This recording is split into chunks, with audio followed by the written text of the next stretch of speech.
রাসূলের আগমন, শুভেচ্ছার স্বাগতম।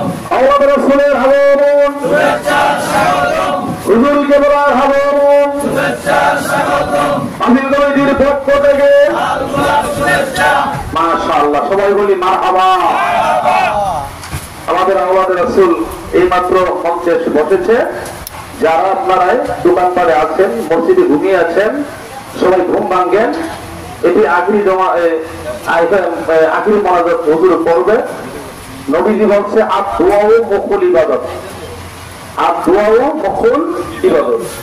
সমস্ত ইবাদতের ফল হচ্ছে দোয়া। মারহাবা কর। আর কার সাথে দোয়াটা করব? নবী আওলাদের সাথে। সুবহানাল্লাহ কর। বছর ঘুরে আওলাদ রাসূল পাওয়া যায় না, নসিবে হয় না। আমরা অনেক মানুষেরা আছি, আমরা নবীর দুশ্মনের ভাষণে নামাজ পড়ি, ঠিক নামাজ পড়ে তো দোয়া নাই। যেই ইমাম সাহেব বলবে যে নামাজের পরে দোয়া নাই, এইটাই দুশ্মনের রাসূল, উনি পিছনে নামাজ পড়বেন না। মন থাকবে? এই জন্য বাদাম ভাইয়েরা, আমি হুজুর চলে আসে আপনাদেরকে মুর্শিদের একটা শান শোনাইয়া আমার হুজুরের এজাজত বরকত যেন আমার মধ্যে আসে, এই জন্য মুর্শিদের শান একটা গাইতে হয়। যেহেতু আমার হুজুর তিনি মুর্শিদের কারিগর। যেরকম সুবহানাল্লাহ। ওরে মুর্শিদ না বলিলে কি আর নবী পাপীর পাপে ধরো যাইয়া মুর্শিদের চরণ মানরে, ধরো যাইয়া মুর্শিদের চরণ। গভীর মনোযোগে গানটার দিকে খেয়াল করার জন্য বিশেষ করে অনুরোধ করছি। আমার নিজের লেখা, আমি নিজে শুনতেছি। এই গানটা বাজারজাত হয়েছে। আমি মরে গেলে আমার এই গানটা আশিকের রাসূলরা শুনবে। একটা মানুষ যদি এই গান শুনে একজন পীরের মুরিদ হয়, আমি ধন্য হয়ে যাবো। যেরকম সুবহানাল্লাহ। জনে জনে পূর্ণ সংসার সুখে কাটাও জীবন, একদিন ভাবলি না সব ছেড়ে যাবি গতি মরণরে পাপি মন, একদিন ভাবলি না সব ছেড়ে যাবি গতি মরণরে পাপি মন, যাইয়া মুর্শিদের চরণ। দুই দিনের দুনিয়া আইসা তোর শোভা আহাতুরি, এই দুই দিনের দুনিয়া আইসা মানুষ তোর শোভা আহাতুরি। একদিন সাঙ্গ হবে তোদের খেলা গঠি মরণ রে পাপি মন, ধর যাইয়া মুর্শিদের চরণ। বলি মারহাবা। বিসমিল্লাহির রহমানির রহিম। আলহামদুলিল্লাহ, লা ইলাহা ইল্লা হুয়াল মালিকুল কুদ্দুসুস সালাম। ولله الحمد على ذويل المواهب والمنن، الستار العظيم الجميل، ووضع العالم بقدراته، وأشهد أن لا إله إلا الله وحده لا شريك له، وأشهد أن سيدنا ونبينا ومحبوبنا وبشيرنا ونذيرنا وطبيبنا وطبيب أرواحنا وحبيبنا وحبيب ربنا محمدا عبد الله ورسوله، أرسله بالحق بالحق بشيرا ونذيرا وداعيا إلى الله بإذنه وسراجا منيرا أما بعد فقد قال الله تعالى في كلامه المجيد وفي فرقانه الحميد أعوذ بالله من الشيطان الرجيم بسم الله الرحمن الرحيم إن الله وملائكته يصلون على النبي يا أيها الذين آمنوا صلوا عليه وسلموا تسليما اللهم صل على سيدنا مولانا محمد وعلى آله سيدنا مولانا محمد আমরা সবাই সালাম জানাই দয়াল নবীর উপরে আমরা সবাই সালাম জানাই দয়াল নবীর উপরে দয়া করে সবেতে করবেন রোজ হাশরের ময়দানে আল্লাহুম্মা সাল্লি আলা সাইয়্যিদিনা মাওলানা মুহাম্মদ ওয়া আলা আলিহি سيدنا مولانا محمد যাই হোক একটি কথা বলা দরকার সেটা হলো আমরা অনেকে অনেক কথা বিভিন্ন জায়গায় বিভিন্ন সময়ে শুনে থাকি কিন্তু এই কথাগুলি আমরা মনোযোগ সহকারে শুনব এর মধ্যে যা ভালো গ্রহণ করব যা মন্দ আমরা ত্যাগ করব এই বিষয়ে আমার মহান আল্লাহ পাক পবিত্র কোরআন শরীফে ইরশাদ করে بسم الله الرحمن الرحيم فبشر عباد الذين يستمعون القول فيتبعون أحسنه হে রাসূল সুসংবাদ দিন আমার বান্দাদেরকে যারা মনোযোগ সহকারে কথা শুনে ও উহা বাস্তবায়ন করে উলাইকাল্লাযীনা হাদাহুমুল্লাহ মহান আল্লাহ পাক তাদেরকে সৎ পথে পরিচালিত করে সুবহানাল্লাহ। আজ মাহে রবিউল আউয়াল আরবি মাসের তৃতীয় মাস। এই মাসে আমার আপনার আমাদের সকলের প্রাণের উৎস দু জাহানের বাদশাহ নূরে মুজাসসাম হায়াতুন নবী শাফায়াতের কান্ডারি সাইয়্যিদুল মুরসালিন হযরত মুহাম্মদ মুস্তাফা সাল্লাল্লাহু আলাইহি ওয়াসাল্লাম 570 খ্রিস্টাব্দে 21 এপ্রিল 12 রবিউল আউয়াল দিন সোমবার ইহলোকে তশরিফ এনেছিলেন আমাদের মাঝে।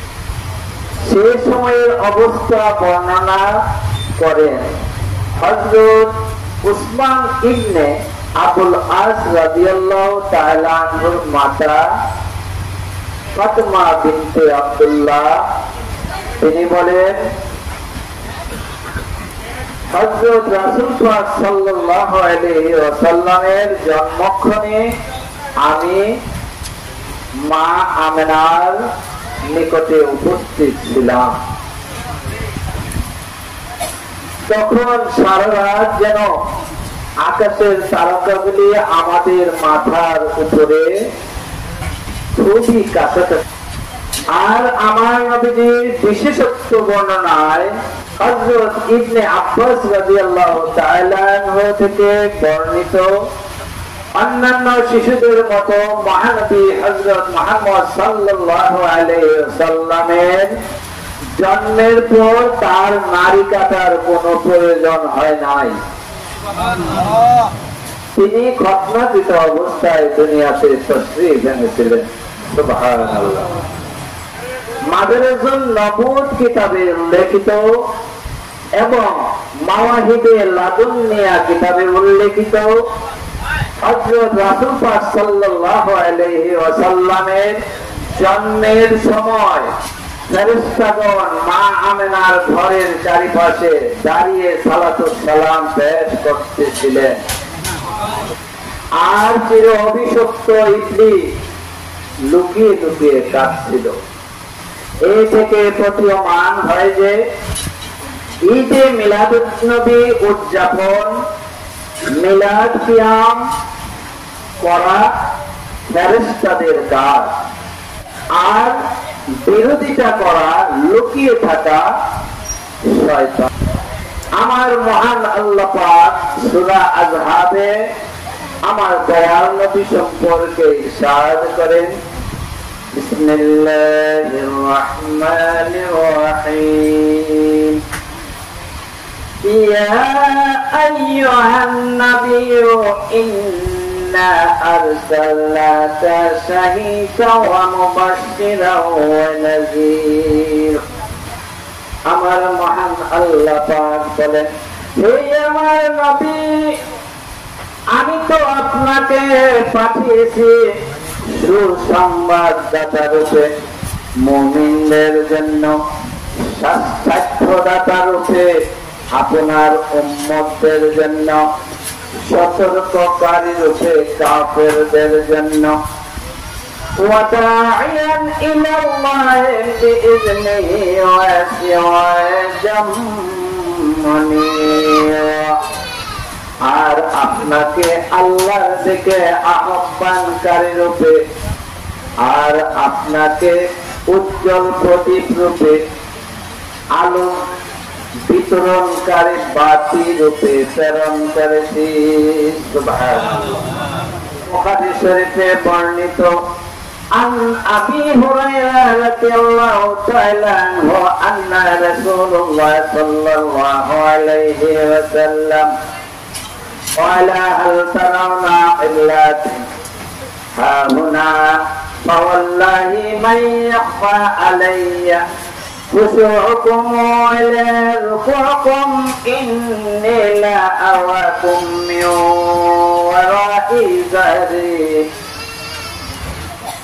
হযরত আবু হুরায়রা রাদিয়াল্লাহু তাআলা আনহু বর্ণনা করেন, আল্লাহর রাসূল ইরশাদ করেন, তোমরা কি মনে করো আমার দৃষ্টি শুধু কিবলার দিকে? আল্লাহর কসম, আমার কাছে তোমাদের খুশু, তোমাদের রুকু কোনো কিছুই গোপন থাকে না। অবশ্যই আমি আমার পিছন দিক থেকেও দেখে থাকি। সুবহানাল্লাহ। নবীজি আল্লাহ গায়েব জানে, বুঝো না?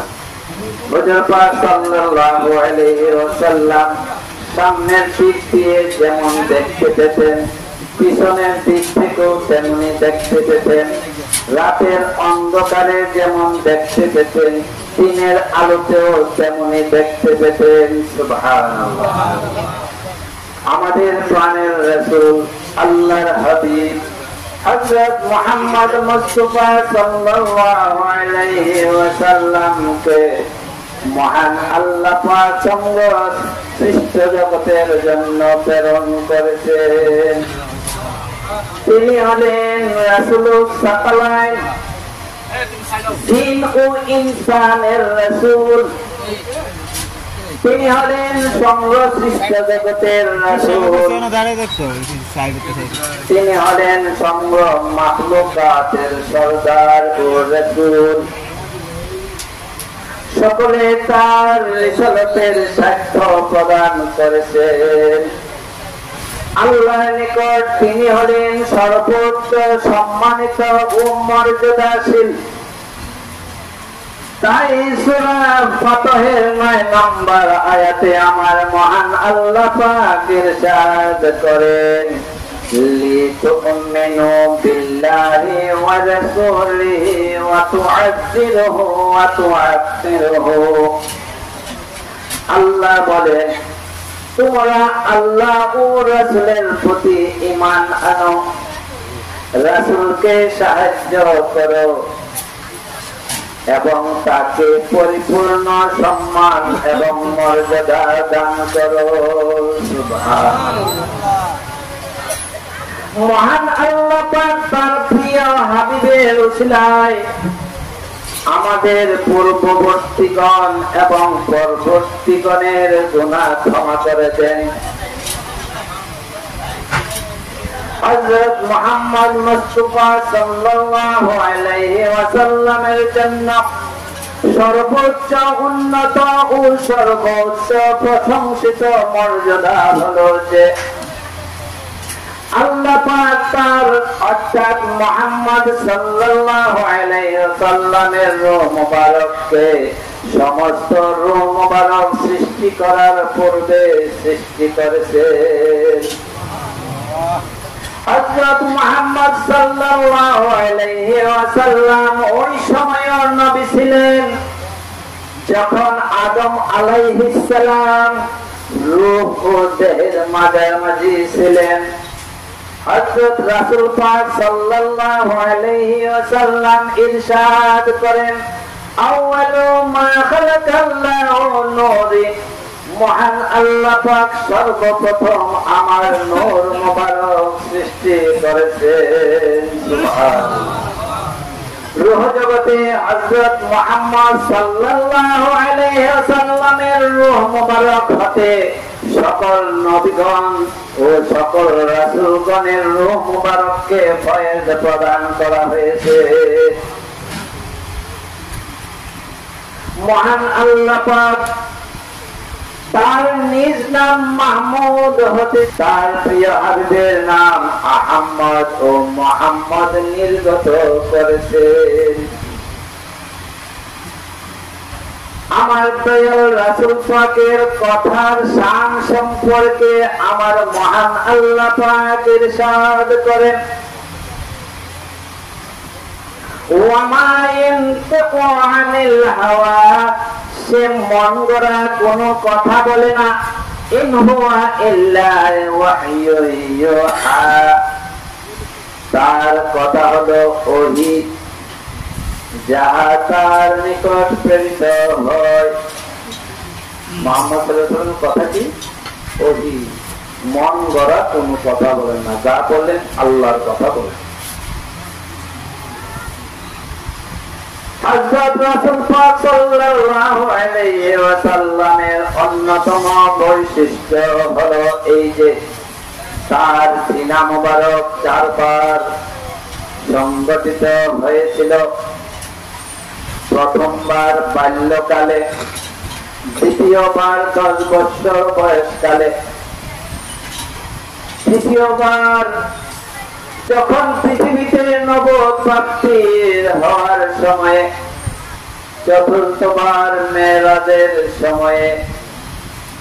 তার সিনা মুবারকের খুশবু এমন ছিল যে মেশকে আম্বরের খুশবু সুগন্ধ থেকেও অধিক সুগন্ধি ছিল।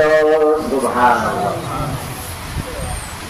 পাথরের উপর দিয়ে যখন উনি হেঁটে যেতেন তখন পায়ের ছাপ অঙ্কিত হয়ে যেত।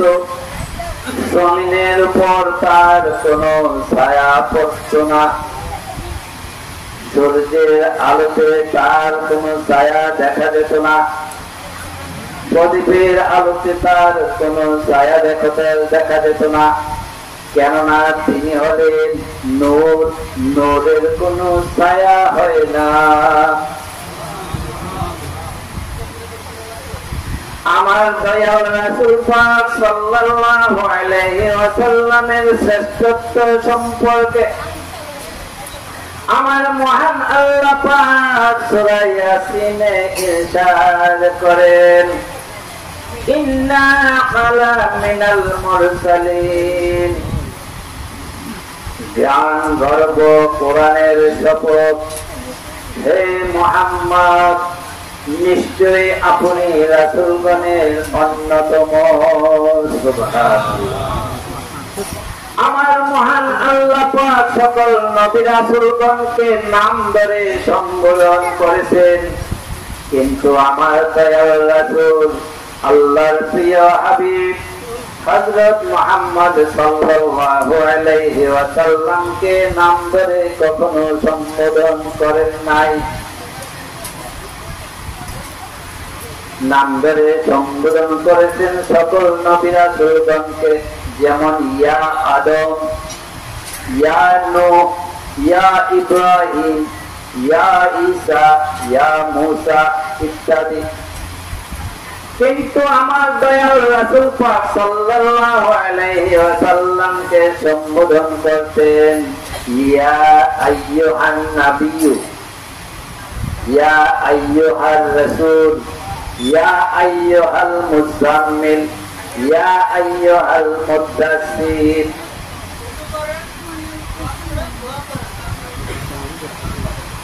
নাসব ও সবব সম্পর্কে আমার দয়াল রাসূল পাক ইরশাদ করেন, কিয়ামতের দিন সকল নাসব ও সবব বিচ্ছিন্ন হয়ে যাবে, কিন্তু আমার এবং আমার বংশধরদের নসব ও সবব বিচ্ছিন্ন হবে না।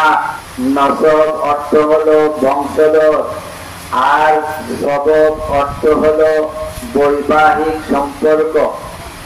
আমার দয়াল রাসূল পাক সাল্লাল্লাহু আলাইহি ওয়াসাল্লামের সাহেবজাদেগণ জীবিত থাকা অবস্থায় তাদের স্বামীগণের অন্য বিবাহ করা বৈধ ছিল না।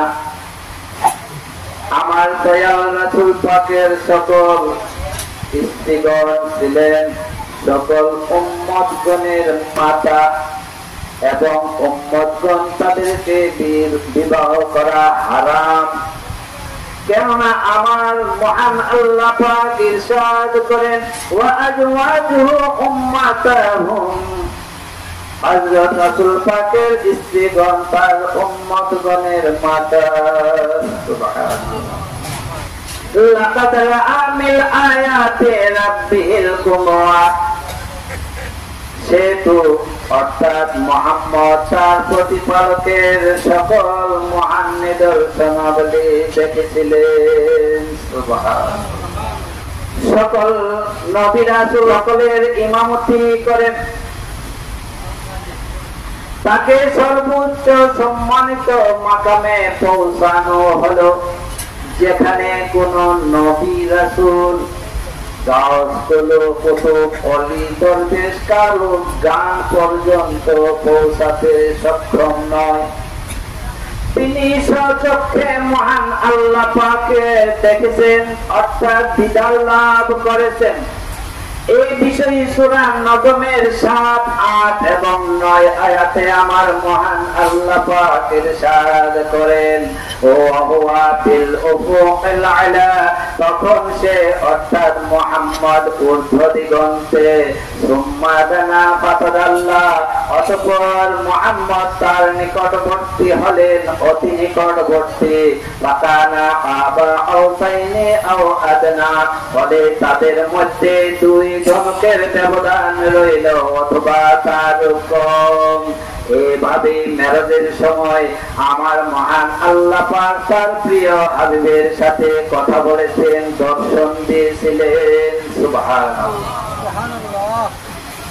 আমার দয়ার রাসূল পাক সাল্লাল্লাহু আলাইহি ওয়াসাল্লামের একটি বিশেষত্ব ছিল এই যে যখন তিনি হাঁটতেন তখন তার পিছনে পিছনে ফেরেশতারা হাঁটতেন, কেননা তিনি সকল সাহাবায়ে কেরাম যখন ওনার সাথে থাকতেন তখন বলতেন পিছনের দিক ছেড়ে দাও, ফেরেশতারা পিছনে থাকবে, তারা হাঁটতেছে। স্বপ্ন যুগে হযরত রাসূল পাক সাল্লাল্লাহু আলাইহি ওয়াসাল্লামকে কোনো বিশেষ আকৃতির প্রয়োজন হয় না দেখার জন্য, যেভাবে যে দেখেছেন তাকেই দেখেছেন, কেননা তার আকৃতি ইবলিস শয়তান ধারণ করতে পারে না। সমবেত আশিকে রাসূলগণ অনেক কথা বলে ফেলেছি, কিন্তু একটি কথা স্মরণ রাখবেন, স্রষ্টা ও সৃষ্টির মাঝে ঘনিষ্ঠতম গভীর সম্পর্ক রয়েছে, যা সাধনার সময়ে আপনারা বুঝতে পারবেন।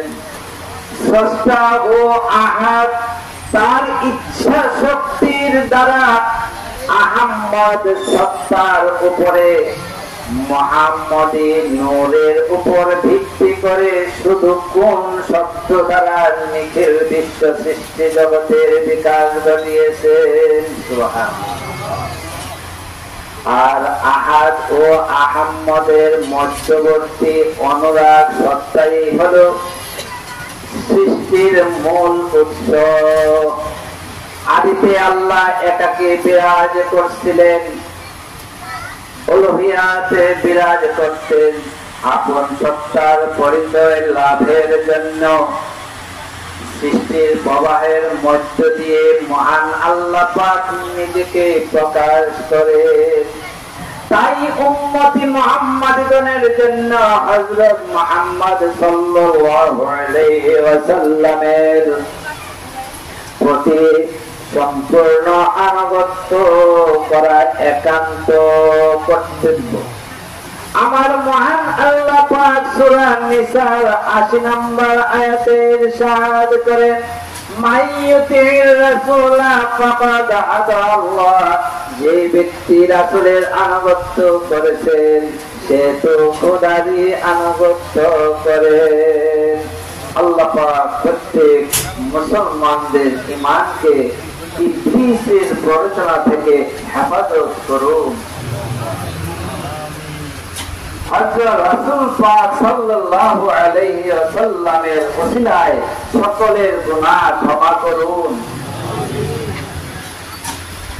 আল্লাহর ওলিদের নির্দিষ্ট পথে আমরা যেন আমাদের জীবন পরিচালিত করতে পারি, সেই তৌফিক দান করুন। আমিন। ওয়া আখিরু দাওয়ানা আনিল হামদুলিল্লাহি রাব্বিল আলামিন।